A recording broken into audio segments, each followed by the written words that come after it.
calls already. Yeah, it seems like he's sort of trying to go ugly early, as it were. Get those hard tyres out the way as soon as he possibly can. Hold the pack up while they're all quite close behind and see whether he can use that to his advantage. Well, let's see what will happen. Who has called the strategy right? Who will be taking the checkered flag and those all-important 6 points? We're about to find out as Gran Turismo World Series 2 for the Manufacturers' Cup here in Berlin is underway. Drumont and Subaru lead them down towards the first corner, followed by Le Boutelet and then Serrano and then Sejak in the Porsche and the Nissan respectively. Don't expect any dive bombs down into that first corner, but Serrano closing up. I say that, there are some dive bombs taking place as Jura is making hay whilst the sun shines. He's already on the attack against Sejak, but Sejak goes back through on Valerio Gallo as well as Jura, back up into fourth. So moves being made in the mid-pack there, and Sejak looking a little bit vulnerable as we expected on those hard tyres. Yeah, Sejak there showing Jura the outside of the circuit, really hard defending early on, but you're seeing the difference there, those hard tyres. They take a while to fire up, they're going to be cold right now. When they're cold, they have less grip. So right now, Jura, Benelli, Gallo all making advantage of the fact they have a softer compound, is up to temperature quicker, and they're just able to drive by him like he's standing still. You can argue maybe that's not a bad thing because they're not going to squabble so much, but if you're Sejak, you've gone from 4th to 7th in about 3 corners. Yeah, losing track position means, of course, you're going to have to gain that a little bit later on. You can see fairly robust driving from Sejak coming through the Michael Schumacher S there as well. He's just got Alifa in the Lamborghini right behind him, who's on the medium compound of tyres. Then you've got 3 other hard sharp runners. Meanwhile, sharp end of this race, nothing really to report from Drumont and Le Boutelet. They've cleared off about a second or so ahead of Jose Serrano, as one would begin to expect. First corner incident here is under investigation, as we can see on our screen as well. We'd love to get a replay of that and see exactly what happened. We did see some dive bombs to the inside there for Pol Jura, but was there a bit more that meets the eye that we perhaps didn't quite manage to make a break of? Either way, we go on to the Nordschleife layout for the first time, and it's Drumont in front from Le Boutelet, and now is where those soft tyres on these medium speed corners are going to be really having their advantage. Yeah, and you wouldn't know the GP circuit is in any way related to this track when you get onto it. It's completely different. You go from long runoffs to barriers being far away, gravel traps, to basically if you make a mistake, you are in that barrier. And lots of curbs here, you have to memorise which ones you can and which ones you can't touch. It's a unique challenge just to get around here on your own, let alone when you're sharing the circuit with 11 other maniacs. So a lot of fun there. But speaking of maniacs, here's Valerio Gallo in the NSX. Very, very fast driver and trying to close the gap between himself and Jose Serrano. So Serrano is the leader of the medium runners. This is something you have to keep an eye on right now as we go to the front of the field. Drumont having to try and defend from Thomas Le Boutelet, who's going to look maybe around the outside here. Not really a spot to get that done, but again we're seeing the Achilles heel of that Subaru. The BMW able just to drive up to the back of it, but decides better of it as Thomas Le Boutelet. He's going to stay in second place for now. Drumont a little bit deep though going into that right-hander. I wonder if that might have compromised him a little bit, but he's certainly feeling the pressure here of his compatriot, the two Frenchmen at the sharp end of this race, and you can see how Le Boutelet is able to use that slipstream to his advantage to close up. I don't think he's going to invent something into this section of the circuit, because it will both send them into the barrier, and indeed Le Boutelet thinks better of it. But the question is here for Kylian Drumont, how long can he keep Le Boutelet behind? Is it going to cost them time though as well? Because Serrano's there, 2 seconds off the back of them. If the top two start squabbling amongst one another, all that's going to do is bring them back into the gap that they've created and bring Serrano Gallo potentially into play for this. You have to think of the long game here, because everyone's got different strategies, everyone's trying their own little thing here. So I think if I'm Thomas Le Boutelet in that BMW, I'm thinking, right, okay, I know I'm going to pass this guy on the back straight if I'm within half a second. So I'll just stay there for now and let this guy pull me along, because in the medium speed corners, that Subaru is super quick. Anyway, back to T1. I think there was an incident here with Giorgio Mangano. Contact there. Oh, it's a Supra there. Toyota getting spun, kind of brilliant. But then Mangano is spat out by João Jesus there. So I'm not quite sure. No further action from the stewards. I think that was just everyone trying to go for the same bit of tarmac there, didn't they? It's difficult, isn't it, when it concertinas up in corners like that, especially in the first corner, and you know it's not particularly wide part of the circuit. It really does bottleneck up, so I guess race direction just deeming it, first corner dramas, don't do it again. As long as that doesn't happen any further times, then it should be all right. So let's look at the drivers here who are on the hard compounds of tyres, the likes of Sejak, Jesus, De Bruyne and Murphy. how are they going to play this one? Because, of course, they're hemorrhaging time at the moment. They're sort of taking the pain early on, but in theory, the race will come back to them in the latter stages, depending on what strategies they go for. You can see that brought up on our screen at the moment. You can get 2 laps out of the soft tyres if you're particularly careful, but if you're the likes of Le Boutelet and Drumont, I mean, look, they've cleared off 3 seconds at the sharp end of this one. They're not hanging about here. They're not saving their tyres, are they? Yeah, but look at this as well. The difference here in speed up the hill. Just in that draft, I'm surprised Le Boutelet went for 6th gear there, maybe just to save that little bit of fuel. Fuel is also a concern around here, by the way. You have to make sure you're fueled up the right amount to get to the end. Sounds simple, but it's hard to do in practice when you're there driving these things around the ring. But yeah, as you say, Tom, like, it's just trying to make sure you don't fall too far back at this point.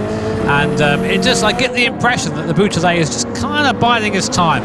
You see the background there, Jose Serrano, that is the gap visually to third position and the start of those medium runners. So for the carousel for the first time, great bit of racetrack there. You really feel the car fighting for its life through there, and Gallo there leading the charge for 4th place onwards. But I say, if anything, falling back from Serrano a little bit.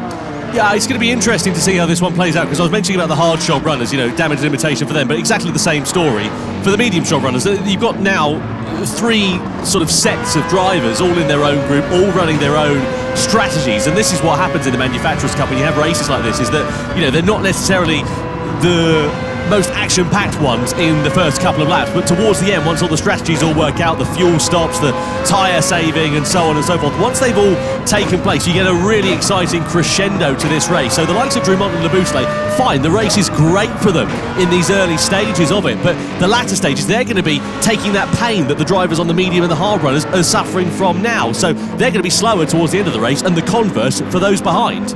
Yeah, coming through the last third of the Nordschleife. Now, my favourite bit of racetrack this, it's just so fast, so flowing. You have to really trust the car through here, especially through this section here. You come over the Flansgard jump, see it coming off the floor there, and then you're met immediately with the Stefan Beloff S coming up now, where the car just skips all over the place. You almost have to just trust in that mysterious aerodynamic thing that you can't see, but it is there, and then just thread the car through the curves. It's an exhilarating piece of racetrack, but it is very much one at a time through there, as Gallo has pulled away slightly from Paul Ura. Now, what I'm interested in seeing now is whether Drumont has managed to gap Le Boutelet, which he has a little bit, a second now. That is kind of getting out of draft range, so that might mean Le Boutelet won't be able to pass here going down towards T1. Yeah, let's see whether Le Boutelet can use the straight line speed to his advantage if he can close up, as you say, from that gap that has been created. What about Lucas Benelli, Mercedes-AMG? Benelli, we can see him there, very interesting driving position that he has. He sort of sits quite close to the wheel, almost on it, really, whereas you look at Paul Ura, much more relaxed in terms of his arm positioning there. And now Benelli has got the bit between his teeth because he's got the slipstream and he's got the straight line speed to take advantage of Paul Ura as we come down the Dossiger. Side by side we go between the Mazda and the Mercedes. It's going to be nice and easy for the Mercedes to go through, but what about, yeah, exactly that, what I was about to say, the Honda, because they're going to get boxed in here. Valerio Gallo loses 1 place, loses 2 places potentially, because Paul Ura is now side by side with Gallo as they come up and over the rise. It's always a bit tense and a bit sketchy coming through here 2 by 2, but Gallo just decides to not fight it too hard, as the top 2 at the sharp end of this one come into the pit lane at the end of the first lap off the soft tyres. Now, which way are they going to go in terms of their strategy? Yeah, fresh set of the virtual Dunlop tyres going on. Our first Dunlop pit stop, I think this is, Tom. So cool to have Dunlop, of course, now as official partner of the Gran Turismo World Series. What's going on though? So softs come off, mediums go on there for Drumont. Same for Le Boutelet as well. Kai de Bruin coming in, getting off those hard compounded tyres early. Only doing 1 lap on those. So I guess going for 3 on the medium then, or 4 on the medium. It must be. It's going to be an interesting one to see how that works out. You know, medium tyres, they're okay, but, you know, in terms of their longevity, certainly not as good as the hard tyres. The converse is the hard tyres are a few seconds a lap slower than the medium. So I guess he's just trying to take the pain for that and get off it. You can see there he's a full-time automotive engineering student, is Kai de Bruin, so he's well versed in sort of adapting to changes on the fly. And let's see whether that's one that will pay off for the Dutchman, who, of course, as we know, is still seeking his first podium in the Gran Turismo World Series. Meanwhile, sharp end of this race is now occupied by Jose Serrano, who's in the lead. Lucas Benelli, who, of course, we saw getting ahead of Jura and Gallo down the Dottinger at the end of the last lap, now sits in second in the Mercedes-AMG. Jura's into third. Gallo's here just keeping a watching brief in fourth place. It's interesting as well, looking at the likes of Drumont and Le Boutelet, because they went from the soft to the medium tyres. I mean, Le Boutelet, he has to follow what Drumont's doing if he doesn't want to lose track position. That's the problem with being second on the road. You've kind of got to follow the strategy and then work it out later on. Yeah, I mean, that's not always a bad thing, though, because I think if the positions were reversed, you'd just see the same sort of thing. You would see the Le Boutelet leading from Drumont. It would just be a waiting game. And sometimes it is that. I mean, it's a high-speed game of chess. I say that a lot in these broadcasts, because it is. These guys are at the level now where strategy often decides the race.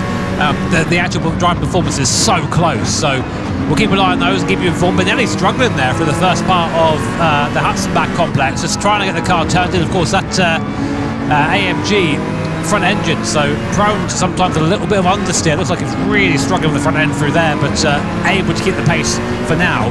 Meanwhile, looking down the field, Sejak on the hard compounded tyre is ahead of Giorgio Mangano, who started on the medium, so Sejak having a very good race at the moment, despite starting on that slower tyre.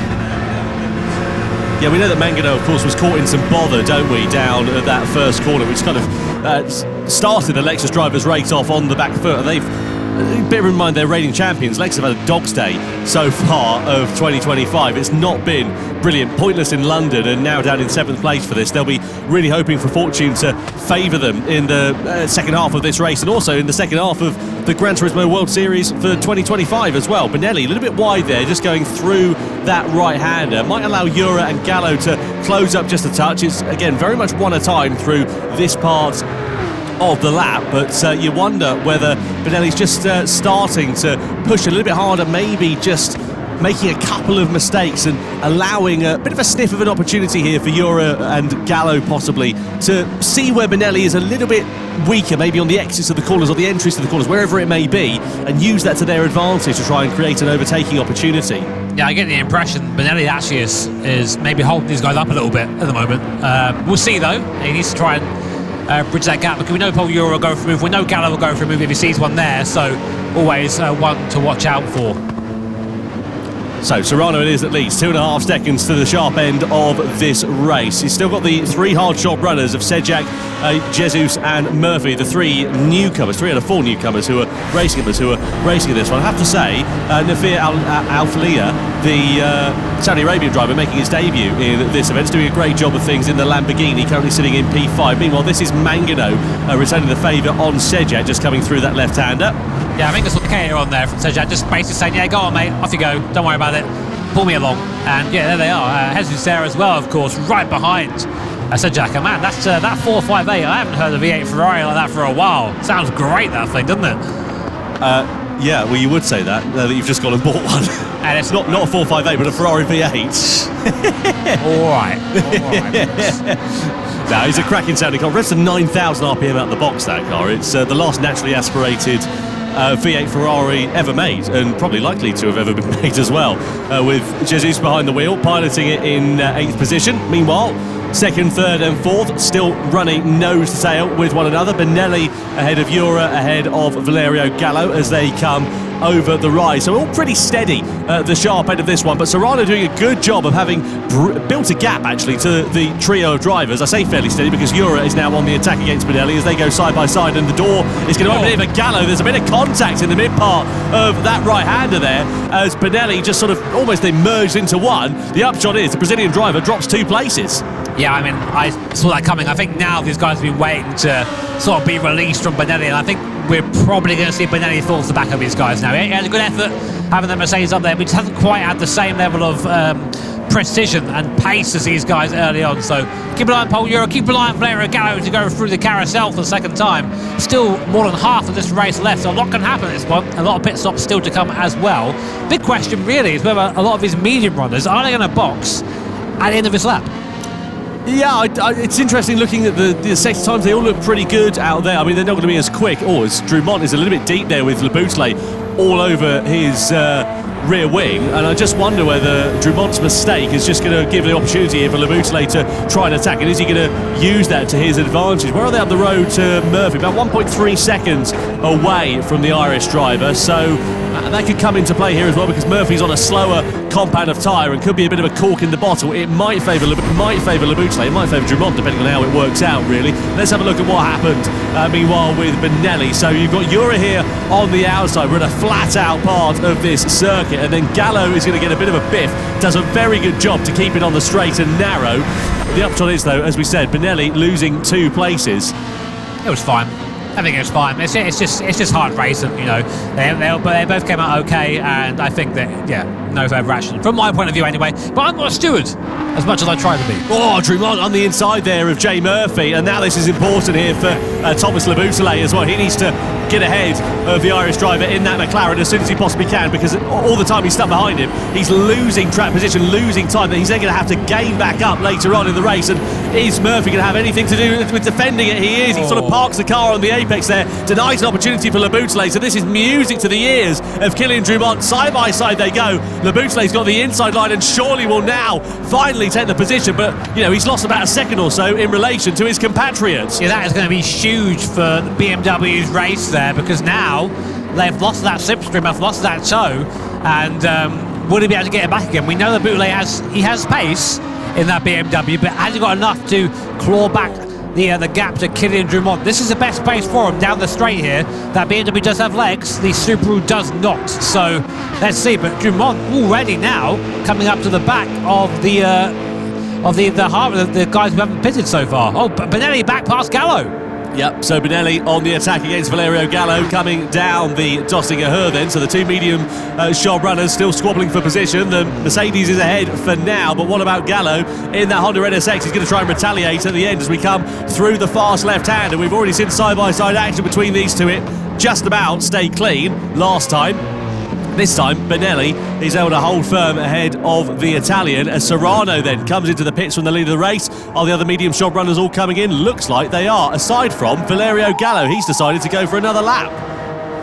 Yeah, interestingly, I think that this is where the strategies are going to start to diverge, and it's like Knife Alfala doing the same thing as well, also going for the So this is interesting, actually, because we were talking about this to Mikael Hazal yesterday, who is very much involved as part of, you know, balancing the performance of these cars, and he was saying that the mid-engined rear-wheel drive cars, i.e. the Honda NSX, the Lamborghini, etc., they're a bit easier on their tyres compared to the front-engine cars, like the Mercedes, like the BMW, for example, so, you know, like the Lexus. So maybe they're using that mid-engine layout, and they've just got a bit more tyre life in their pocket compared to their competitors, and that's what is giving them the comfort to carry on. Yeah, but the downside to running those mid-engine cars is they're a bit nicer on turn and they rotate better, but of course that means they're a bit more sketchy. They tend to wear the rears a bit quicker as well. So Gallo might be leading right now, but he's going to have a car that's going to be handling.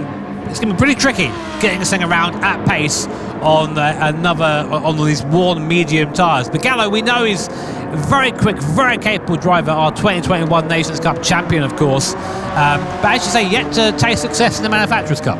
Be interesting to see a comparison in the lap times here as well between the likes of Gallo and then Kylian Drumont, because they're both on the medium compound of tyres. Of course, Gallo's been on those from the start. Drumont has changed from the softs onto the medium, so they're both worn tyres, but Drumont's are in a far better condition compared to Valerio Gallo. Where were we last time around? So Gallo was an 8:09, but of course we saw Drumont pitting last time around as well. So we'll keep an eye on the different sector times. At the moment, Gallo is looking pretty handy at the sharp end of this one. So let's see how he can work this one out, and also what the likes of Drumont and Laboutelet can do. But the gap between Drumont and Laboutelet, we saw it increasing courtesy of Jay Murphy sort of interjecting between the two. It's now up to 1.6 seconds, so out of slipstreaming range. You know, importantly, Gallo has got something that not really anyone else has right now, which is a nice big clear circuit in front of him. So right now he's just driving into that gap and trying to make as much of a gap as possible. Now, I was talking about Mikael Hazal a few moments ago, and this is by magic he's come and joined us in the commentary box. Mick, great to have you here. How are you?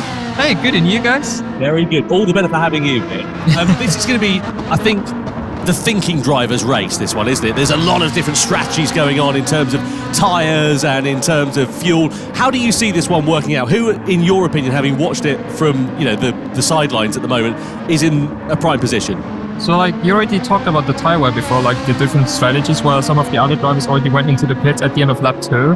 Personally, when I saw that, I was already quite surprised to see them coming in so early, because normally you would try to use the softer tyre compound as long and as much as possible. So I'm kind of scared of their second lap on the soft tyre compound, so you might see some drama towards the end of the race. So this is for the drivers that pitted and they're on the medium tyres at the moment. They're going to do 2 laps on the hards. Let's have a look here. This is what cost LeBoutillet ultimately against Jay Murphy. Murphy doing his own race, entitled to be in that position, but LeBoutillet, of course, has now hemorrhaged time to Drummond, and that's a big gap that he's now going to make. Yeah, but I think in those moments, like, if you're Jay Murphy, you know you're going to get passed by that guy. There's no point fighting, and you both cost each other time at that point. So I mean, as you say, definitely his own race, but he just cost himself time in the end. But I mean, Mick, of course, you've driven here tons of times. Virtually, you know these cars inside out. What would you say is the key factor to getting around here quickly and in one piece? I mean, all these different guys, different machinery as well. So I think the biggest factor for this track is confidence.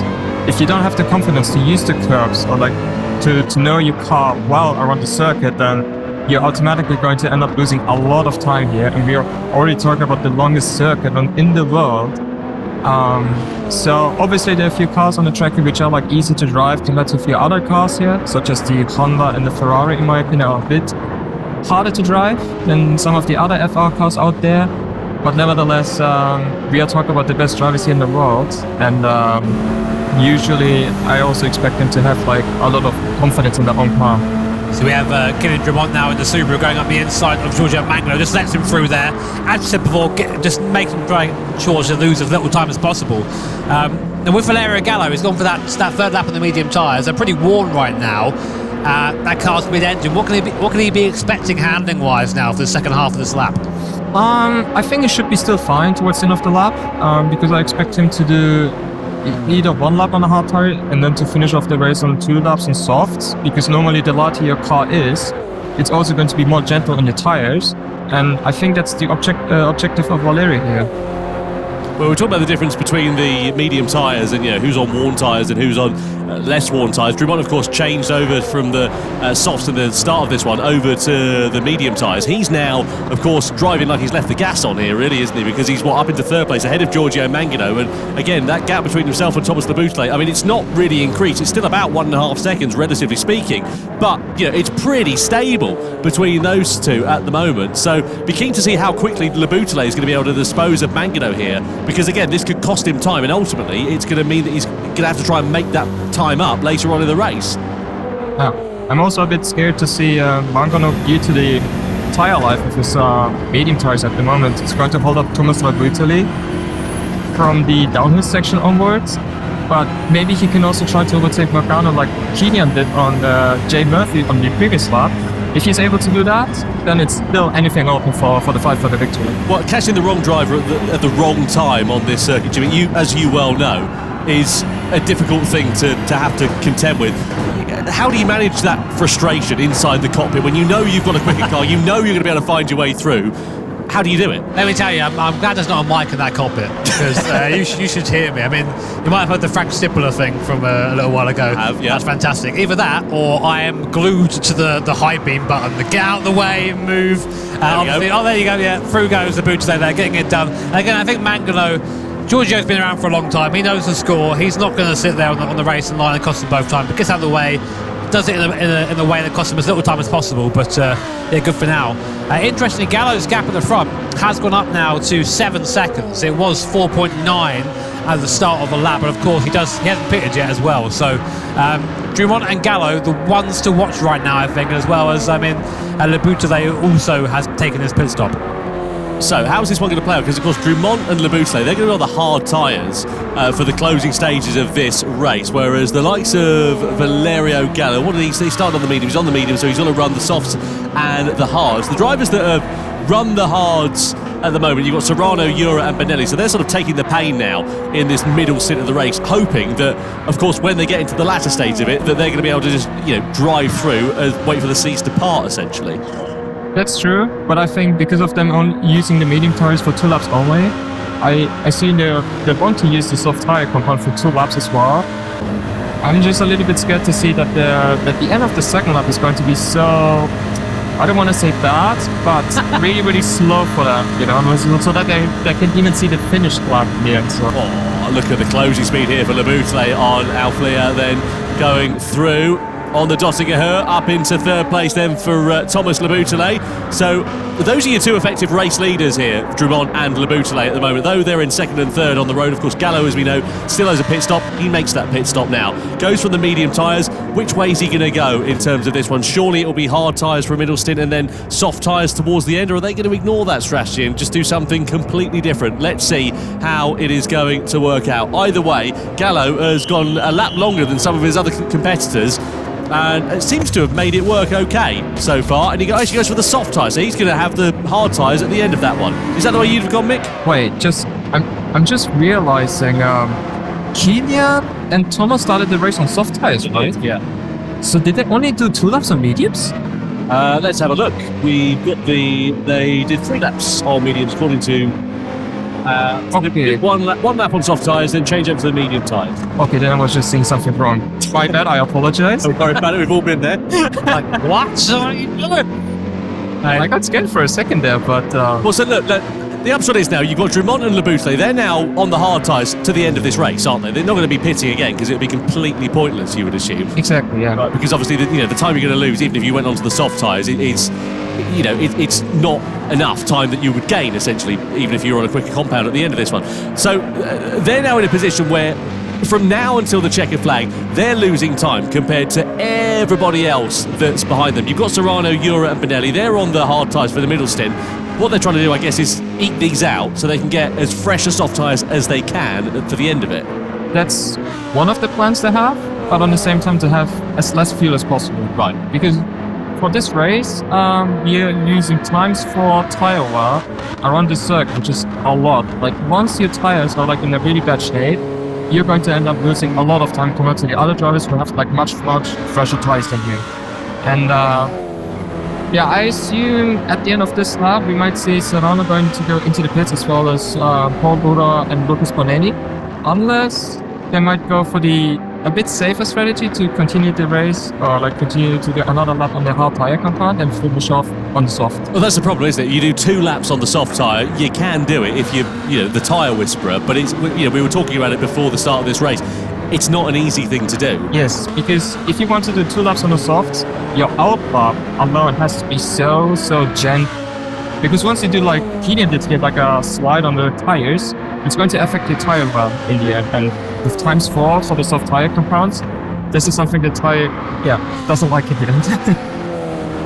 Really interesting insights there from Mick Gazelle. I've been keeping an eye on the front of the field, Tessa Serrano and Paul Jura there on the hard compounder tyre. I mean, never count these guys out.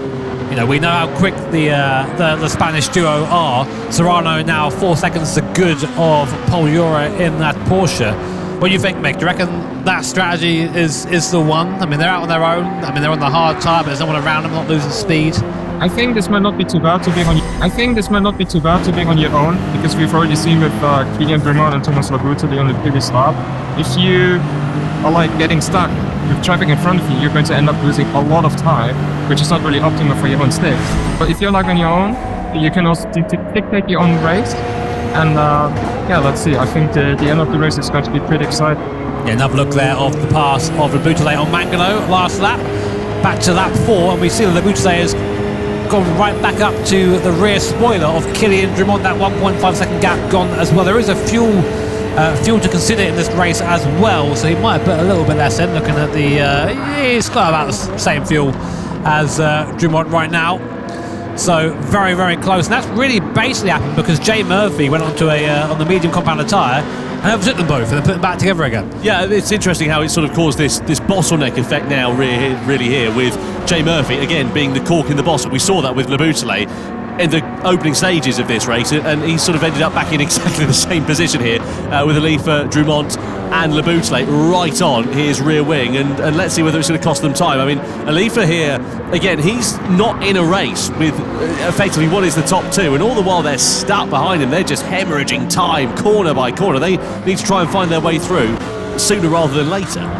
But even if you want to let the other drivers behind you through because they're like in their own race in a different strategy, doing it at this circuit is so difficult to do, which some of the other drivers are also underestimating in the end. Oh, look at that! Drumont getting aggressive, and Alifa into the wall! Side by side they go. That's going to cost Drumont. It might even open the door here for Laboutele to find his way through. Amazingly, they all managed to exit the corner in exactly the same positions and indeed the same direction as they entered, but that was pretty aggressive and robust, and a little bit scrappy from Kylian Drumont there. Just as Mick was saying it there, he had to make the move. You have to just go for it sometimes, but it requires the other driver to let it happen. And right now there, Nathan Alifa did not allow that, but now putting indicator on after the damage is done, I think. It's all right, I'm sorry, I'll get out of the way. And for good measure, hip check on the way by. These guys are not hanging around, but more importantly, all that time they spent there behind the Lamborghini has meant they've all lost time to the field. So what was a strong start for both Drumont and Laboutele might change now. Now, if you're Laboutele, do you go for the pass here? You've got the opportunity to do so. You're into the toe. Well, it has worked beautifully here for Laboutele, hasn't it? Because if you remember, they had a 1.5 second gap a couple of laps ago, and it's brought the Frenchman right back onto the rear wing of the Subaru here, and brought him back into contention effectively for the what could be the victory of this race. So let's see how this one is going to work out. We're heading towards the middle part of the lap, in towards the carousel section. There's no overtaking through this part of the lap, not unless you fancy getting your Christmas dinner through a straw. And Laboutele sitting in the wheel tracks of the Subaru as they come through this fantastically famous banked corner, arguably the most historical part of the Nordschleife layout. I'm interested to see, Tom, sorry to cut over you there, what Gallo's doing, because he's now sort of stuck behind the first two that are on hard tyres. Let's have a look at this one more time. Yeah, slowest part of the circuit there. There's just no gap for error. As soon as there's contact, you find yourself just going straight towards the barrier. Drumont there thinking, oops, probably shouldn't have done that. If you're a steward, Mick, we saw it was under investigation. Are you going to be looking at that? And is that cause for a penalty, do you think? Personally, I'm not a person who wants to decide like those kind of incidents here. But if I want to make those kind of moves, I would be a bit smarter in the end. Because for sure, you don't want to end up losing a lot of time due to the driver in front of you having worse tires than you. And you also have like your opponent literally being behind of you. Exactly as Jimmy said, by the way. Look at this. He's all over the back of Pol Jura like a bad rash here, trying to get his way past. Of course, Gallo on the soft compound tyre, Jura on the hard tyres. Fuel to consider here as well for the front runners. Look how much less fuel Serrano has got compared to Jura. He's got, what, 13 litres fewer?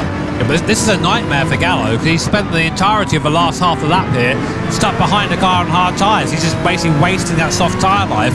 I mean, maybe good for his plan, Nick. Maybe he's going to go try and do soft tyre for 2 laps. He can just sort of let the tyre rest a little bit, but I think it's not worth the time, surely. Yeah, I think it plays in the hands of Pol Jura in the end, because not only can he hold Valerio Gallo behind him, who's like on a soft tyre compound at the moment, but once he uses the soft tyre compound later on, he will have much fresher tyres than Valerio on that stage. Yeah, and also look at Lucas Bonelli. He's keeping him right in play here behind in that Mercedes as well. And Bonelli in this race still owns the soft compound of tyre as well. Now let's see what the slipstream is going to be like here for Valerio Gallo and for Lucas Bonelli. Jura is surely going to be a sitting duck. Gallo pulls to his inside, and you would imagine you're going to see Lucas Bonelli going through before too long. There he is, stage right.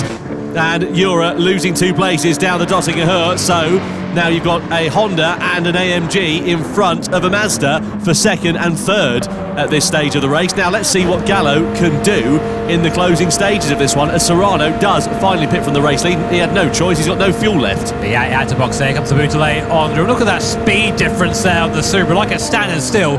There goes the Team BMW and Thomas Laboutele up into what will be, we think, the overall lead, but we don't know. Right now it's the 10th on circuit, everyone's pitting in, so it'll all shake out once it's done. Oh, a little bit of a sideways moment there. You can see Thomas now really trying to get the hammer down. So Jura then comes into the box, as well as De Bruyne. Serrano's in there as well, and we're going to see a smorgasbord of drivers, I'm sure, going on to the soft compound of tyres for the closing stages of this one, which is, as we know, going to handicap those who are in front. And we've got, what, 2 laps now remaining, and 2 laps on any normal circuit, not that long of a time. 2 laps, though, at the Nürburgring 24-hour layout, you've got time to make it work. Speaking of which, because I had another look on the tyre history in terms of the strategy, and it is true. Thomas Labutele and Kylian Drummer used the medium tyres for 2 laps only, and not 3. There we go. So I have no idea why they think that 3 laps on the hard tyres is the best strategy. But There you go, guys. we will see that in the end, because I would like to see myself getting wrong here. The person behind balancing the cars does not know what's happening. he's got no idea. But I did notice, though, the tyre wear of Valerio Gallo. Those rear tyres looking very sorry for themselves already, and he's not even onto the Nordschleife yet. So if Valerio can keep us together, it's going to be an amazing effort. But I do think that I think being stuck behind the slower cars, pushing a bit too hard in that first lap might have cost him. We'll see, though. We stay with Labutele and Drumont. These guys have been glued together all race. Good news, though, for Labutele is he's got a 12-second gap in front of him, so he can just drive now into that gap. But of course, one eye in the mirror from this man at Subaru. I mean, Mick, you know the Subaru pretty well. How do you describe the characteristics of that car? It's like through the high-speed corners, it feels amazing because it has so much downforce, and it's the fastest car, like Group 3 car-wise, through the high-speed corners. But like here, you can see the way how Kylian uses the gear for the exit of the corners. Like you have this car, like if you want to drive the gears quite well, you have to use like way higher gear in order to use the turbo boost already before exiting out of the corner. So because of that, it's really tricky to extract the most performance out of the gear set. But if somebody can do it, it's Kylian. So what we now need to look at in this race, you've got Labutele in 5th, Drumont in 6th position, but the gap between Serrano, Jura, etc., all behind. So the gap is what, 6.8 seconds. Keep an eye on that over the remaining 2 laps now of this race, because that is the effective battle for the race lead. From 1st to 4th, they owe another pit stop, and once they come into the pits, the lost time means that they're going to drop back into the mid-pack. Where that is remains to be seen, but for the overall victory of this race, you've got 2 hard-shod runners of Labutele and Drumont, and then you've got a plethora of soft runners all behind who are going to be, I'm sure, nipping at their heels. No, interesting. One of those drivers, one of our new drivers, Sejak, right now in 3rd place. He's got the soft tyre left at the end of this, so he's going to bolt on the soft tyre on this last lap, and he's not too far off the lead. He'll be catching Benelli as this lap goes on that medium compounder tyre. I think he'll start catching Gallo as well, because he's going to start falling off big time, I think, towards the end of the lap. So don't count out Team Nissan. They're looking strong. He's got a lot of fuel in there as well, so keep an eye on Sejak. Yeah, former Manufacturers' Cup champions, Team Nissan, just to remind you as well. They won it, when was it? Was it last year before? I can't remember now. It was a little while ago. It was a couple of years ago, wasn't it? Oh, look at this, Drumont and Labutele, and Drumont is back through all the while we're wistfully talking about Nissan winning the Manufacturers' Cup. Drumont has sent one through on Labutele, 4th, 5th position then. And the thing they need to be careful of here is if they start getting involved in a battle, if they start squabbling amongst one another, it's going to cost them time. It's going to close that gap down. I mean, already, we're what, a third of a way through this lap? It's come down by nearly a second. I mean, we talk about guys squabbling together. This doesn't happen with these guys, Serrano and Jura. I always see these guys on the circuit, and they always drive to the maximum. Even if one is thinking, oh, maybe I'm a bit quicker, he won't go for a move, he'll just stay there, and then maybe pass in a place that makes sense. So working together are the 2 Spanish drivers, Serrano and Jura. Something they've currently now, a reminder, top 6 skip points. Of course, you want to be as high up as possible, but sometimes grabbing a point is nice. And if you're Team Lexus, down in 11th place, not even off the board yet, this is not looking good for you in your championship retention. Yeah, Lexus not having a particularly good run of things so far in the 2025 Gran Turismo World Series, and Giorgio Mangano just sort of compounding that, really. His race was sort of over by the first corner when he got caught up in all of that drama. Just a point actually as well with Serrano and Jura. If you remember back to the Nations Cup in London last time when we were out, they had very respectful and clean racing right up until the last lap. But as you say, they were pushing one another very hard, but just not really sort of ducking and diving and going for those dive bomb moves and working together quite nicely right up until the moment when they couldn't work together anymore. I mean, Mick, you've raced with a lot of these guys, of course. You race them at home and, of course, these events as well as Paul Euro, I think, there finally gets past Serrano. So Euro now moving up into the lead of the Spanish duo.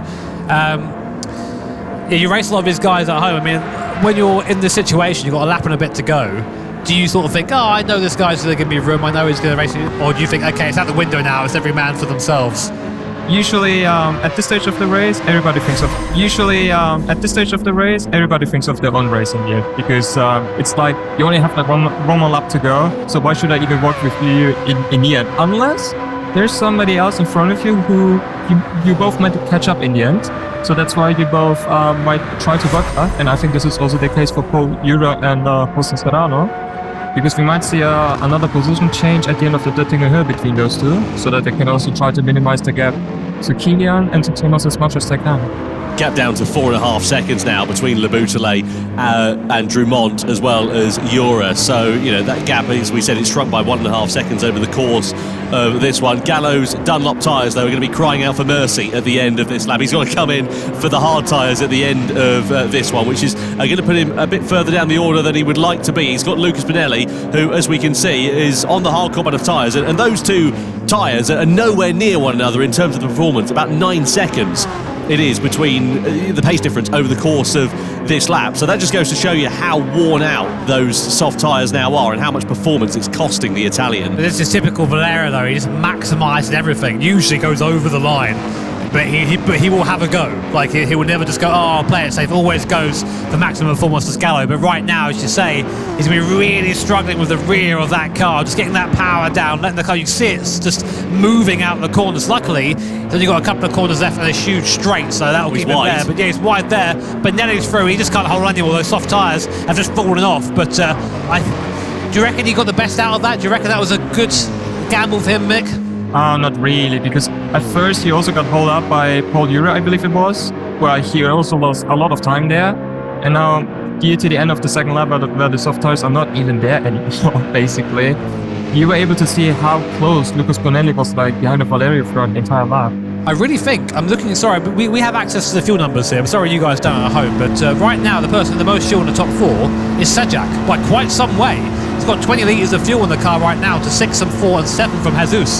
So, although Gallo is getting by here, there'll be a pit stop for the top 4 now, and I think we're going to see the Nissan driver probably come out in the lead. Yeah, he'll come out in front of that group of drivers. Where will he emerge, though, in relation to everybody else that's behind? Because they've got about 10 seconds or so. Look at this, though. Side by side as Gallo tries to fight it back against Lucas Bonelli. They're both going to come into the pit lane at the end of this lap. They've got no choice. And how's this one going to work out in terms of fuel? Well, Gallo's got a couple of litres left, less in his tank compared to Lucas Bonelli. Sejak, as we said, is the outlier here. He's done a great job of just sort of being a bit anonymous in the middle stint, but saving fuel quite nicely. And saving the soft tyre as well. Drumont and, of course, Le Boutelet will go on to the last lap, but they are going to be chased now by a hard-charging Sejak on that soft compounder tyre. Let's see what he can do.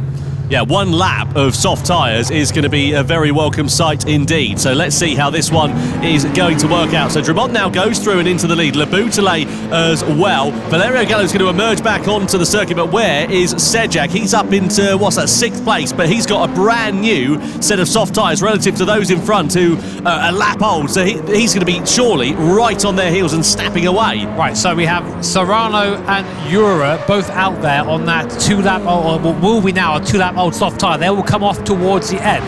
Drumont and Le Boutelet out there on what is a 3-lap old hard tyre, so they're going to have tyre life, but it might fall away from them still. But what we saw at the end of that last lap between Bonelli and between Gallo, the soft tyre and the hard tyre, when they were really towards the end of their life, pretty even in terms of performance. So this is pretty much anybody's guess. At the moment, it's advantage here for Serrano and Jura, but how much tyre life have they got left? Are they going to be able to eke it out to the end of this lap? This is where the tension has begun to build. It's begun to bubble up, and surely it's going to boil over before the end of this race. Yeah, I mean, I thought Sejak was a little bit slower than he was there, but I thought it was a bit closer, but not quite there. But Mick, I mean, all the cards are on the table now.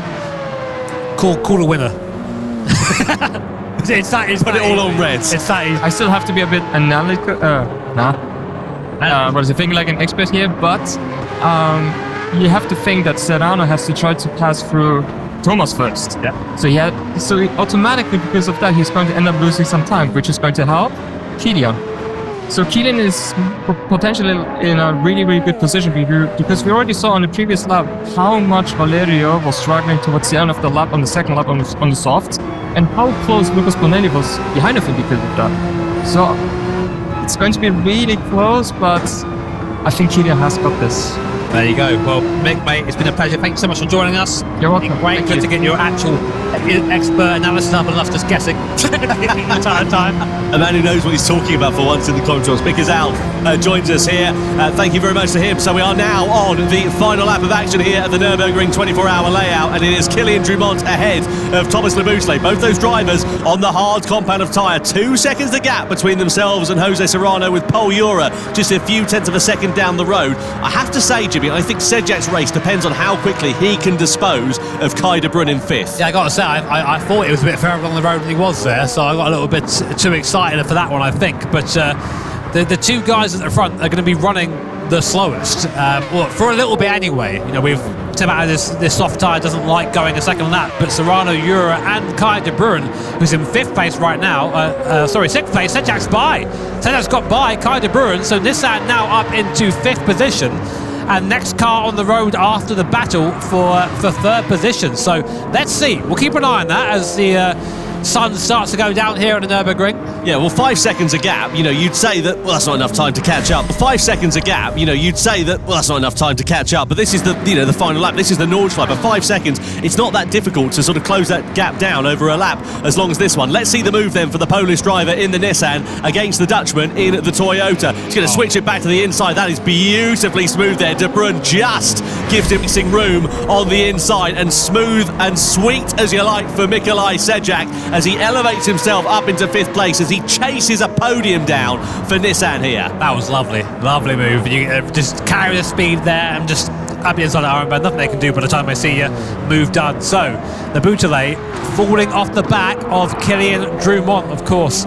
At the moment, that will be 6 points for Team Subaru, 5 for Team BMW. Keep their dream alive, but that would be a double win if Kilian Drumont can keep this going for now. Behind them, Serrano and Jura, the Spanish duo, both on the soft compounder tyre, but they're on lap 2 of that soft compounder tyre, which means to about now it's going to be feeling pretty second hand. But then behind them, to keep things even more interesting, is Sejak in the Nissan there on brand new softs and driving fast right now. Yeah, just looking at the sector times, it's pretty even between the 2 hard and the 2 soft runners at the sharp end of this one. 46 6s and 7s. Mikolaj Sejak on the new soft tyres, 45.8. That's in sector 8 on this lap. That's the most recent one that the drivers have gone through, just to give you an idea. So he's, you know, nearly 6 or 7 tenths of a second quicker. He's decreased the gap down to nearly 3 seconds. He is going to be all over their rear wings to the end of this one. The question is, though, are we going to see Serrano and Jura closing up onto the back of Laboutelet? They're now closing up onto the back of one another and going side by side as Jura goes ahead of the Porsche. Now, has Jura got enough in his pocket to get onto the back of Laboutelet and Drumont for the victory here? So here we go then, up into the last lap here at the Nürburgring. Into the night, lights illuminating the greenhouse. Kilian Drumont there, spit of flame from the exhaust from the BRZ. It's been a great drive from both of these drivers. Both Subaru and BMW have knocked it out of the park in terms of consistency, but now they're on that slower tyre, the hard tyre. It lasts a long time, but it's not fast. And Jura and Serrano, I think actually, if anything, the charges sort of come to a little bit of a halt. They haven't quite got that same speed they had before earlier in the lap. But I'm still keeping an eye on 5th place. Sejak there on that new tyre. Through here, this section, very, very mechanical grip dependent. So if your tyres are good, you're going to be fast through here. I think that Sejak could be on for a podium here. I don't know if the victory is going to be quite on the cards, but I think a podium could be a possibility, which on his debut in the Gran Turismo World Series would be a very welcome result indeed, for not only for him, but also for Nissan. He's just 18 years old. For not only for him, but also for Nissan. He's just 18 years old, is Mikolaj Sejak, and this has been a brilliant strategy call so far. Drumont and Laboutelet sitting pretty even Stevens at the sharp end of this one. Let's see De Bruyne. He's lost a place here to Lucas Bonelli. There's contact, more contact, a little bit more contact. contact. Oh, it's fairly robust. It sends the Brun off onto the grass on the outside, and Benelli getting pretty robust there, finding his way I don't know through. if he was there, Tom, for that. He was only just on the rear bumper, but that's not our job to think about right now. Our job is to look at this as we now come through Flansgarten for the first time. Hop goes the car into the right hander using that high-speed aero grip of the BRZ. 1.1 seconds is a gap. Now Drumont knows if that gap is any less than like 7/10 or so, he's going to be a sitting duck on that straight, so he's pushing hard for this last section. Can Laboutelet give an answer in these last few corners before the Dodger Her? I think it's going to be tough for Laboutelet. Again, pretty even in terms of the tyre wear. Jura and Serrano's challenge is going to be coming to an end, but look an eye out in the background. Cue the Jaws music, because Mikolaj Sedjak in the Nissan is now all over the rear wing of Jose Serrano for 4th position. He's about half a second or so away, and there's one big long straight remaining, and now you can see just how close that gap is between the 3 machines and the 3 drivers. Jura in 3rd in the Mazda, Serrano in 4th in the Porsche, Sedjak in 5th in the Nissan. They come onto the Dottinger Her for the final time. Laboutelet versus Drumont. The gap is about 1.5 seconds, and they're out of slipstreaming range as it stands for now then. So if Drumont can just keep himself on the straight and narrow, it's all eyes on the battle for the final podium place. And here we go then. Serrano splits the middle, Jura as well. But here comes Mikolaj Sedjak on the inside in the Nissan. Has he got the straight line speed? Has he got the advantage to try and use it? The headlights illuminating the darkness as they blast their way down at nearly 300 kilometers an hour, 3 abreast. Sedjak on the inside, Serrano in the middle, Jura on the outside as we come over the rise. Jura gets through and into 3rd. Serrano versus Sedjak for 4th place as they come into the final corners of this race. And are they going to make it? Sedjak goes through on the outside to the chicken flag. Kilian Drumont takes victory for Subaru here in Berlin ahead of Laboutelet, and 3rd for Mikolaj Sedjak for Nissan. What a phenomenal end to this race on his debut in the Gran Turismo World Series. Mikolaj Sedjak gets a podium position. Absolutely fantastic. What a move from Sedjak. That's move of the race right there. Just switch back on the last possible moment, and you know Paul Jura saw it, was like, oh no, he's there. Use the grunt of the GTR, and 3rd place on debut for the 18-year-old here in the Manufacturers' Cup. What a result there for Sedjak and Team Nissan. But of course, your winner, Kilian Drumont, Team Subaru, take another win here in the Manufacturers' Cup. Laboutelet 2nd and Nissan and Sedjak 3rd. Thoroughly enjoyable race here at the Nürburgring. Of course, another one that was down to strategy.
you.